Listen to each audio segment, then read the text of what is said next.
workout for Monday, April 27th. I'm trying to get it out a little early so that if you want to map out a route for a 400-meter run, you can do that ahead of time. No worries if you can't do the run, there's a substitution for jumping jacks.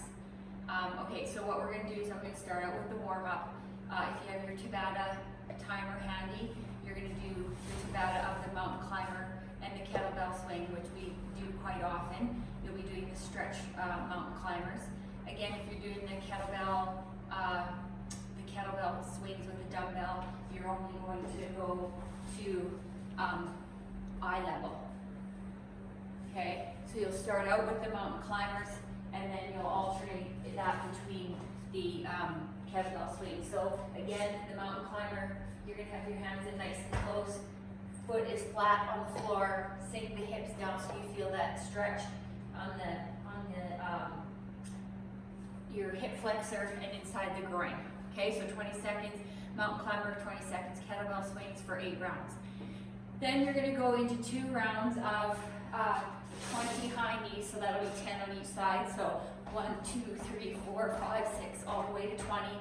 Then you're going to go down and you're going to do 10 cat and cow. So up and then down is 1, up, down is 2. So you're going to do 10 of those. Then you're going to stay on your hands and knees and you're going to do 10 bird dogs. So opposite arm, opposite leg. Think about keeping the back nice and flat. And you can do this by turning the toe inward when you're extending. Sometimes if you keep it out like this, you'll see this happen and the hip comes up. So if you curl it in, it keeps the hips nice and flat. So opposite arm, opposite leg, each side is 1. So you'll do 10 of those. Then from there, you're going to do 10 push-ups, either from your hands or your knees or your box.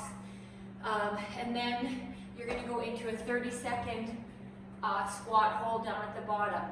You're going to push your knees out with your elbows, and you're going to try and keep your chest up nice and high. So try not to be hunched over like this. Feet should be flat on the floor. If you need to, you can go a little wider if you find that your heels are lifting up. But I want you to try and really think about keeping that chest nice and high. So you're going to do 2 rounds of those.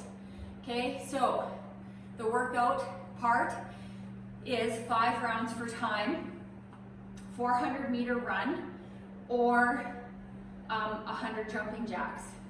Okay, if you do want to run and you find that 400 meters is for 5 rounds is too much, then we can cut the running back and you can do 200 meters. So you can decide, and if you want to do a 400-meter walk and run 200 meters, walk 200 meters, that's perfectly fine too. You can just kind of change it up. Okay, so if for some reason you can't do regular jumping jacks like so, for the jumping part, you can do the jack without the jump. You kind of have a little bounce and a bend of the knee, but there's no jumping, okay? So 100 of those, you'll see there's an orange asterisk beside all the ones that have substitutions, which are to the left in orange. Okay, for jump squats, you're gonna do 30 jump squats. Send that butt back and down.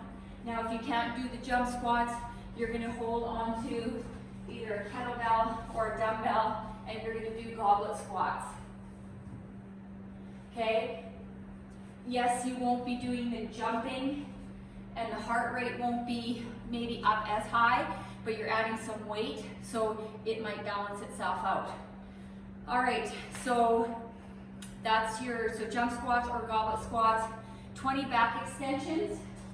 Okay, so you're gonna go down and you're gonna do like the Superman. So it's gonna be 1, 2, 3, squeezing the glutes. Try to get that chest up off the floor, back down, squeeze. Squeeze nice and tight to protect that lower back. If you can't do back extensions, if they bother your back, then you're gonna do fire hydrants, okay? So you're gonna be on all fours and you're gonna bring up, you're gonna bring your leg up as high as you can, trying to keep your rest of your body facing this way. So you don't want to be turning like this. You want to look straight ahead and lift that leg up. So you're like a dog peeing on a fire hydrant. So you're going to do 10 on one side, switch, 10 on the other. Okay? If you want to do the fire hydrants as opposed to the back squats, that's perfectly fine if you want to change it up. And then the last movement is your pike or your handstand push-ups. Again, I only recommend doing kipping handstand push-ups if you have a wall that is sturdy. Gym rock, you might get a hole in the wall. So if you do have that wall and you want to practice your kipping, that's perfectly fine. You'll do 10. If not, you're going to go onto your object that you've used before and you're going to do the pike push-ups. Again, we want to think about making that triangle. Elbows are going towards the bench. My head is in front. I've made a little triangle here. Push up and peek through the window. Okay, I'm tucking my chin in so that I'm touching this part of my head, not my forehead. Okay, again, these ones can be done from the floor in a tight position like so with the knees slightly bent. Okay, so you have lots of options there. So 5 rounds of 400-meter run or the 100 jumping jacks, jump squat, 30 jump squats, 20 back extensions, 10 handstand push-ups or pike push-ups, and again, all the substitutions are to the left. And this will be a fun one. So I hope you like it, and I hope you have a good day. Thanks.